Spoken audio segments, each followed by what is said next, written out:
An old cruiser's siren lights shattered the dawn as Officer Ava Johnson slammed the brakes and stepped out with mirrored sunglasses gleaming in the early light. "Is this some kind of joke?" she barked, her voice sharp enough to cut through. The hum of an aging Harley. Behind her, Officer David Lopez hovered, arms crossed, amusement flickering in his eyes as he took in the sight. An 82-year-old man, silver hair plastered by the wind, sitting motionless on a rusty 1970 Harley-Davidson. Shovelhead, his hands remained steady on the grips, calm eyes fixed on the horizon as if the flashing red and blue had no power over him. The crowd that had gathered by the gas station held its breath, some in sympathy, others in judgment. But no one could have guessed that in mere minutes this routine traffic stop would explode into something no one saw coming. This was no ordinary encounter. It was the opening scene of a revelation that would shatter assumptions and redefine respect. James Harris had been rising at 5 a.m. every day for the past 4 decades, his life measured in the steady rhythm of farm work and the steady thrum of machinery under his hands. Yesterday, his 1978 John Deere tractor had broken down, and he knew every bolt and gear in that old machine well enough to fix it himself. Discipline still ran through his veins. 4 tours of military service had honed his reflexes and shaped a situational awareness that never faded, even at 82. He didn't care that his bike looked like a relic. It roared like thunder and carried him across the 10 miles from his small farm outside of town. To him, the world was simple: the road, the machine, and the promise of another sunrise. But the officers saw only an old man on an old bike. They demanded license and registration, their impatience seeping into every command. "Get off the bike now, sir," Johnson ordered, hand drifting toward her holster. Harris complied without a word, neatly producing his documents from a worn leather wallet. Lopez sneered, "Don't you think you're a little too old to be riding?" A ripple of whispers rose from the bystanders. "Poor old man. Somebody call his family law. Let him be." Harris stayed silent, his gaze unwavering, as if recalling a battlefield far more dangerous than a gas station confrontation. The irony was cruel. Those with the most to teach are often the ones we ignore. Across the street, Marcus Williams, 58, Gulf War veteran and longtime gas station owner, watched his friend humiliated and fumed. He grabbed his phone and dialed Fort Carson, urgency in every word. "Don't let them do anything to Colonel Harris." In that moment, the thin line between respect and disregard snapped. Within 15 minutes, the distant roar of 12 Humvees would announce the arrival of 50 soldiers, led by Captain George Farrell, who would stride forward, snap a salute, and shatter every assumption in the stunned silence that followed. Colonel Harris. 2 words that blasted through the tension like a thunderclap, transforming mockery into awe, confusion into reverence. What happens next is a lesson in humility and honor, a dramatic reveal that forces every onlooker to confront their prejudices. Stay tuned as an unlikely hero on a rusty Harley becomes the ultimate undercover boss, teaching officers, bystanders, and all of us that dignity isn't earned by age or appearance, but by the life we've lived and the battles we've survived.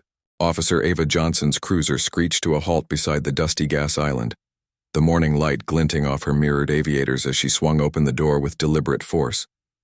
The deep growl of an ancient Harley-Davidson echoed through, the station's quiet hum, drowning out the cruel chirp of cicadas hidden in the nearby pines. James Harris, 82 years old and wrapped in the faded leather jacket he'd owned longer than most newcomers in the county had been alive, remained rooted. On his motorcycle, his silver hair whipped in the breeze, his weathered fingers resting lightly on the throttle as if waiting for a command that only he could give. "License and registration. Step off the bike now," Johnson barked, one hand drifting toward the grip of her holstered sidearm. Beside her, Officer David Lopez closed in, the corners of his mouth curling into a smirk as he peered past the motorcycle's tarnished chrome. "This Harley's older than my dad," he quipped, voice pitched, low enough only to reach his partner. The bike's rumble died the moment Harris cut the ignition, but his calm eyes remained unwavering, fixed on the horizon as though the flashing reds and blues were mere fireflies rather than symbols of authority. Johnson strutted forward with the confidence of someone certain she controlled the situation. Each footstep was a silent drumbeat announcing her power, her mirrored lenses reflecting the Harley's chipped fenders and rust-speckled gas tank. She towered over Harris in her polished boots, the badge on her belt catching the sunlight and flickering like a warning. "Sir, shut off that junk right now," she ordered, tone icy enough to freeze the sweat on his brow.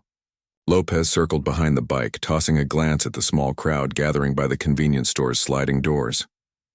"Yeah, turn it off," he teased, shoving a finger toward the ignition. Though Harris reached down and flicked the kill switch, his expression never tightened. Not even when Johnson barked, "Get off the bike, hands where I can see them." He slid off with deliberate care, feet planted firmly in the gravel, wallet in hand. One by one he produced his documents. Neatly folded license, registration, proof of insurance. Everything tucked in a wallet so worn, its leather whispered stories of battles and backroads alike. Behind the badges and the mocking grins lay a life far richer than any roadside stop could reveal. Harris had been rising at 5 o'clock every morning for 40 years, rolling out of bed before dawn to tend the 10-acre spread he'd nurtured since returning from service. He knew his land the way a composer knows a score. Each row of corn, every twist of the irrigation channels and the hidden hollows where creek water lingered after summer storms. His trusty 1978 John Deere tractor, which had stalled the day before, was more than an heirloom. It was a testament to patience and perseverance. When its hydraulic system failed, Harris didn't curse or call a mechanic. He slipped beneath its belly with a greasy rag and emerged victorious, triumphant at teaching something old a new trick. Decades of military discipline still ran in his veins, imbuing him with reflexes sharp enough to dodge danger and awareness, keen enough to read the subtlest shifts in a room. Or, in this case, a roadside kerfuffle. The Harley itself was a mirror to its rider's soul. Restored in part, neglected in part, it bore the scars of time with pride, dense along the fender, a fuel gauge that flickered unpredictably, and an engine that thundered to life with a growl reminiscent of distant battlefields. Harris had rescued it from rust and ruin 50 years ago, right after his final tour in Vietnam, promising a younger self that he'd always ride free. Every mile he'd logged since had been a meditation on purpose and passion, a humbling reminder that age only defined those who let it. His annual medical check 6 months ago had confirmed steady reflexes and keen vision, a report he'd tucked in the same leather wallet as his license. Yet the officers peering over his documents saw only a frail old man on something that looked like it belonged in a museum. They didn't know about his intelligence commendation in the Gulf War or the recruits he'd drilled at Fort Carson.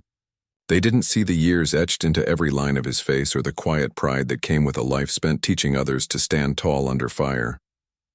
Around the edges of this tense tableau, bystanders began to stir. A mother holding her toddler froze mid-stride, wide-eyed, while the toddler fingered the back of her hair in curiosity. A pair of teenagers huddled under the station awning, thumbs hovering over record buttons on their phones.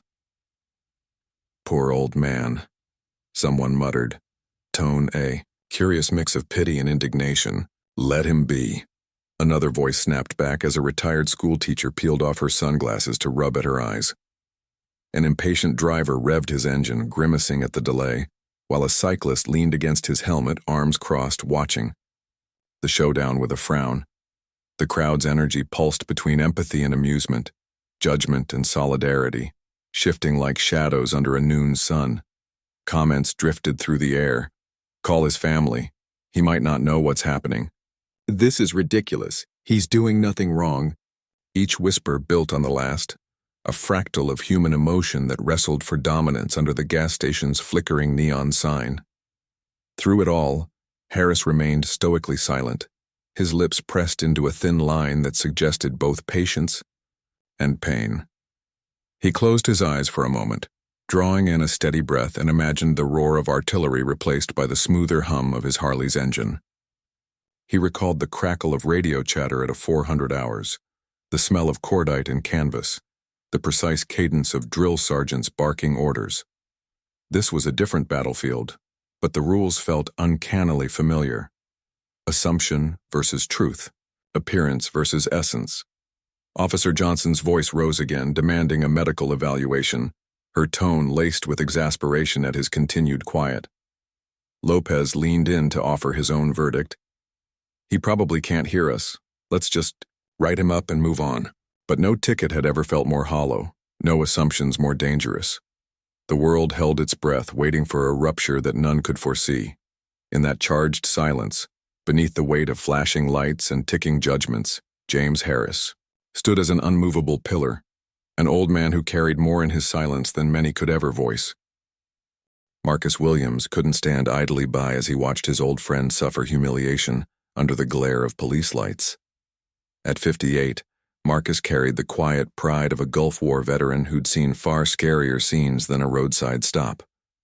He paused mid-wipe on the fuel pump, heart pounding, eyes darting between Harris's stoic form and the impatient officers.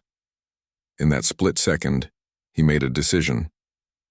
He stepped back, fumbled in his pocket for his cell phone, and dialed the number. He knew by heart, the duty officer at Fort Carson. "This is Marcus Williams at Harris's Gas and Go," he began, voice low but urgent. "You need to send someone, right now. They've got Colonel James Harris pinned down over what looks like a simple traffic stop. Don't let them do anything." To him. On the other end, the reply was crisp, clipped, military efficiency kicking in. "Stand by, Mr. Williams. We've got Colonel Harris on file. Keep him safe. What's your ETA on the situation here?" The echo of that question pounded in Marcus's ears like distant artillery. "It's happening now. I'd say 15 minutes at most before things go sideways." He squeezed his eyes shut, picturing Harris's silver hair in the morning light, grasping that throttle like a lifeline. "Affirmative. Unit will mobilize immediately. Do not engage. Maintain position. Help is on the way." Every second felt eternal as Marcus hung up, adrenaline coursing through his veins. He returned to his station, wiping sweat from his brow. In 15 minutes, the cavalry would arrive, and with them, the revelation that would shatter every assumption made about James Harris. 15 minutes later, the distant thunder of engines rolled across the farmland like a storm front crashing through the valley. At first, passers-by mistook it for a construction convoy or a late-night training exercise, but as the sound swelled into a deafening roar, curious onlookers realized this was no ordinary procession. 12 Humvees, their armored silhouettes kicking up clouds of dust, steamed down Highway 340. Each vehicle shone in the dawn's golden glow, headlights slicing through the haze, marking the path of 50 soldiers in perfect formation. The Humvees fanned out in a semicircle around the gas station, doors swinging open in unison. Boots hit gravel in synchronized steps, men and women in camouflage spilling onto the ground like water released from a dam. The transformation of the scene was instantaneous. What had been a small roadside drama exploded into a full-scale military operation. At the heart of the formation strode Captain George Farrell, 55 years old, and every inch the image of disciplined authority. He moved forward alone, as though severed from the sea of fellow soldiers behind him. His posture was straight, unyielding, and his eyes cut through the heat shimmer with crystalline clarity.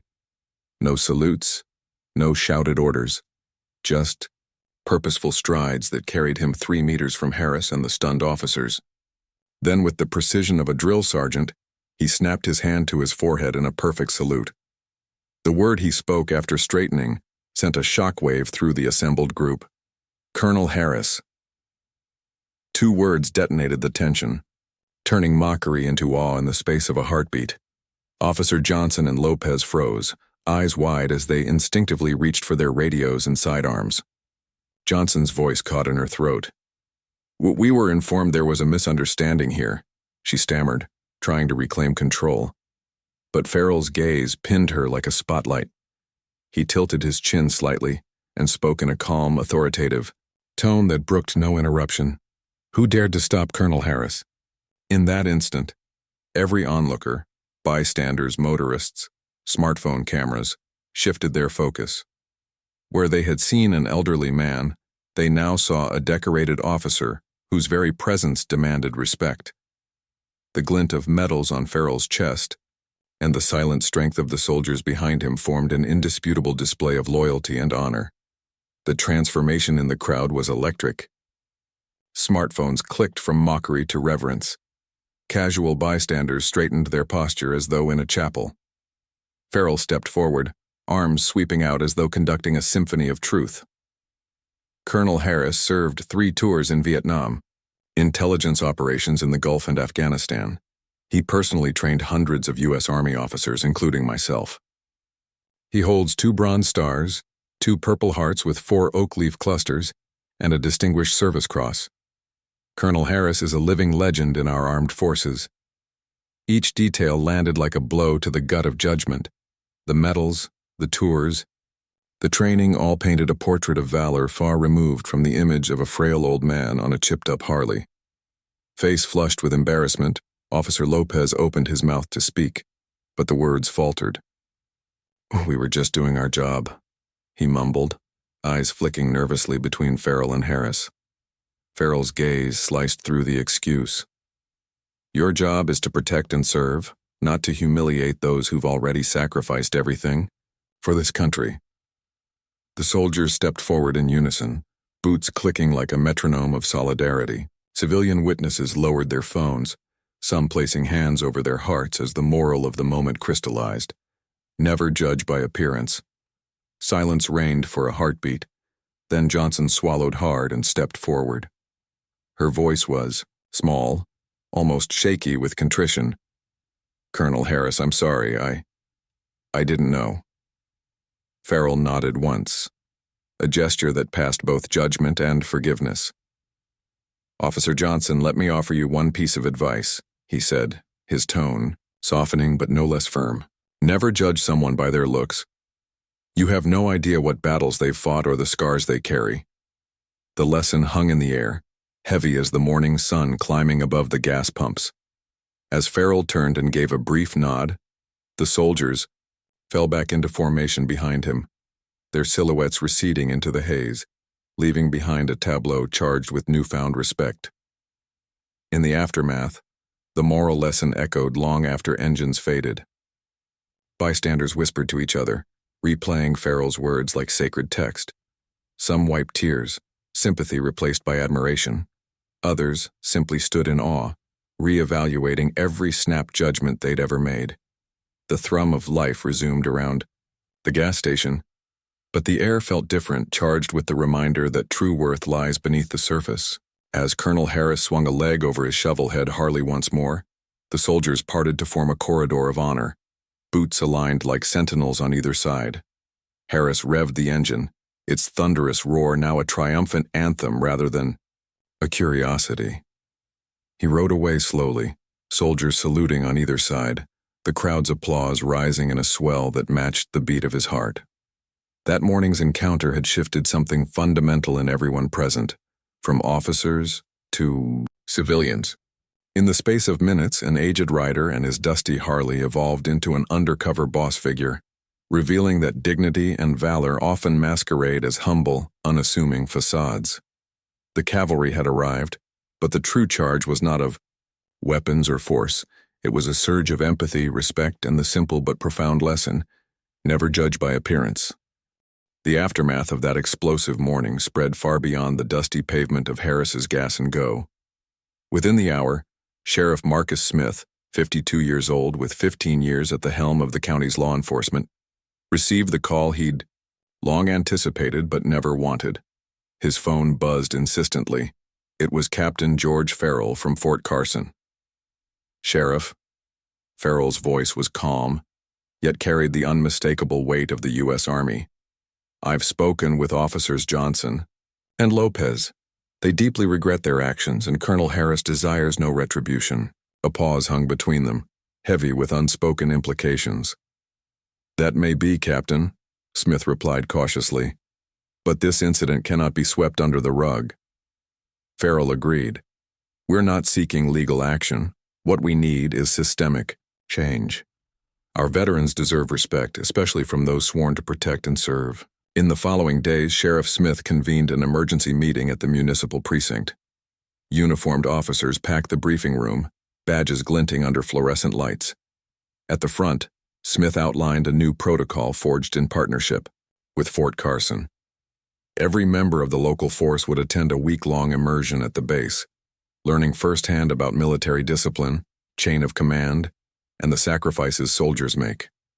Field encounters would now include a mandatory veteran check, a quick protocol to verify if a civilian wears hidden honors or served in uniform.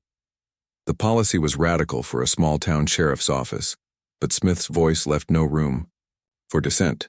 "We owe our veterans more than courtesy. We owe them understanding." Murmurs of approval spread through the room as officers exchanged nods, recognizing the gravity of the charge. This institutional fallout marked the first step in healing a wider breach of trust. The sheriff's partnership with the military base became a model for other precincts in the region. News outlets ran headlines like, "Local PD and Army unite to honor veterans," and "Lessons from Colonel Harris inspire new training." Community leaders lauded the collaboration.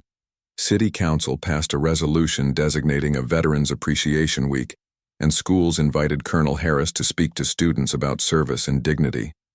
What began as a humiliating roadside encounter now fueled civic pride and renewed commitment to complexity over assumption. The machinery of justice and the machine of war had found common ground, and it all traced back to one unassuming colonel on a rusty Harley. The real transformation, however, unfolded at the personal level for Officer Ava Johnson. The morning after the incident, she stood before her fellow officers in that same briefing room, heart pounding like a drum roll.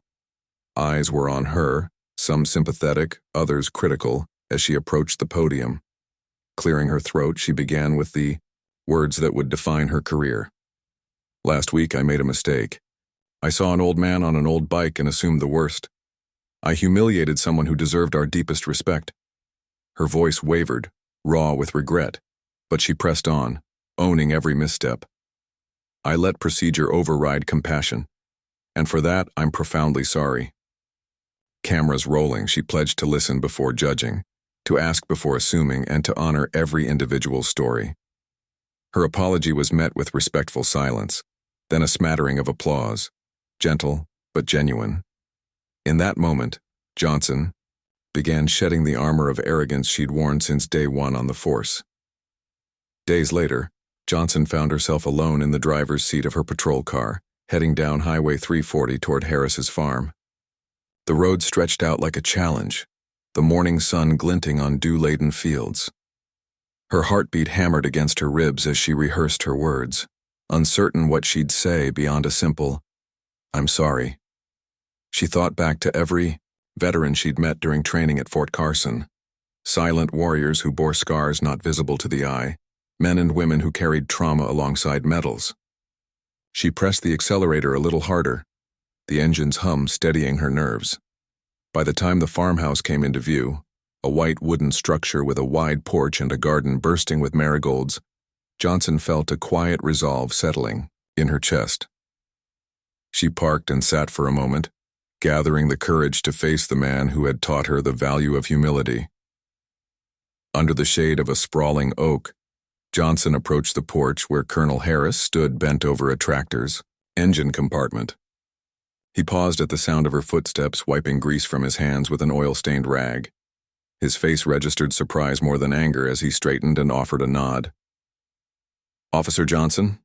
he greeted, voice low but kind. The simplicity of his welcome broke open something inside her. "Colonel Harris," she replied, voice catching. "Thank you for seeing me." They settled into wooden rocking chairs beneath the porch's overhang, the drone of cicadas weaving through the air.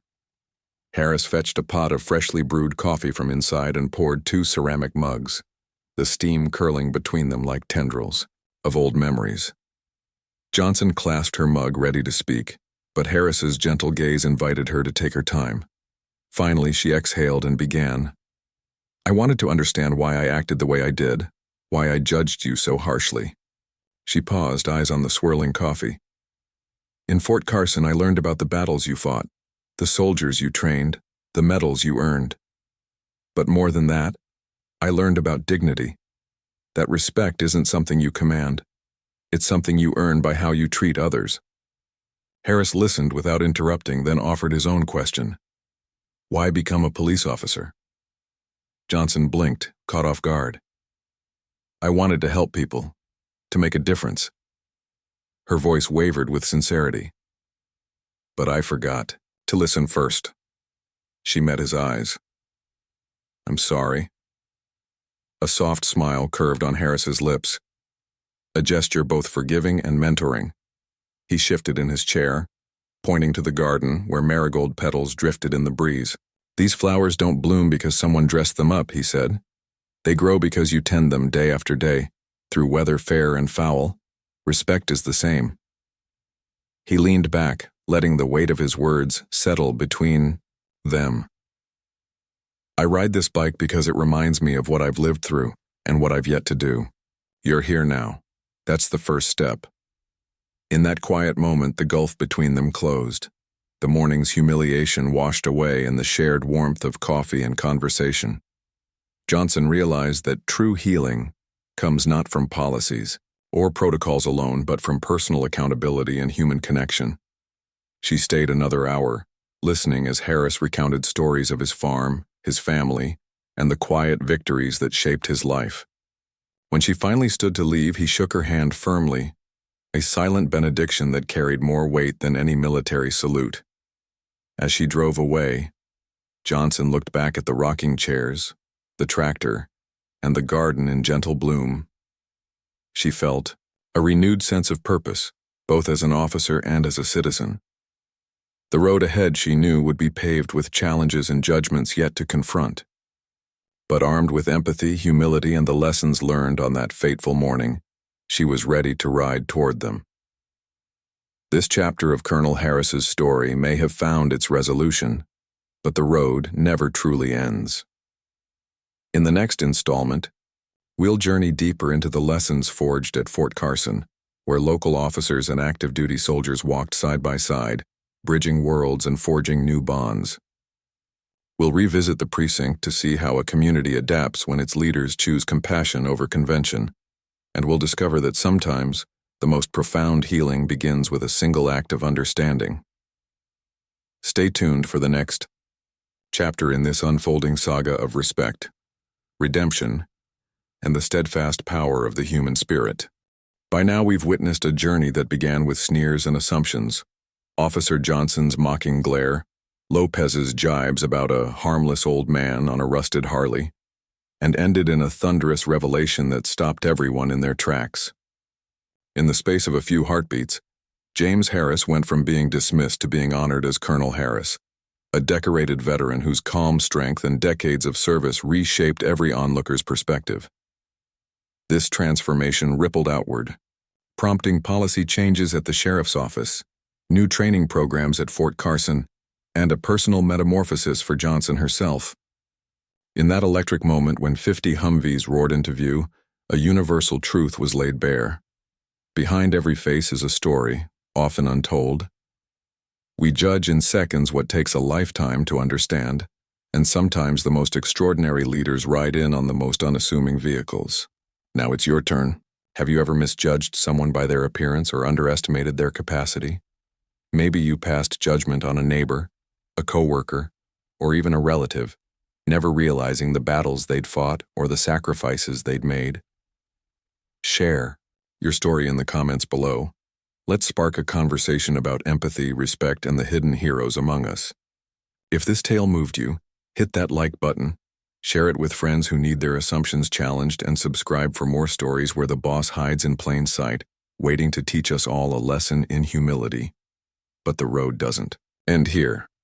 In our next episode, we'll take you from the quiet fields of a small-town farm to the gleaming towers of a corporate headquarters.